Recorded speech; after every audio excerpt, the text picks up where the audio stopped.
আমাদের সেই কাঙ্ক্ষিত ভৈরব, তো ভৈরবের লোকেরা বলবে এই যে ছবি তুলতেছে,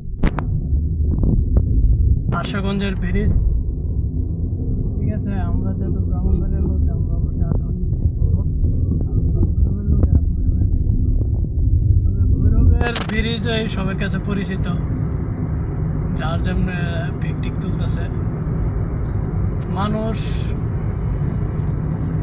এখনো অনেক সুখী আছে, কারণ ঘোরাঘুরির সময় পায় শহরের মানুষ। গ্রামের মানুষ তার তেমন না, গ্রামের মানুষ সারাদিন কাজ টাজ কইরা আর শরীর ব্যথার টেলায় থাকতে পারে না, আর কি ঘোরাঘুরি করবো। শহরের মানুষ শুধু ঘোরাঘুরি করে।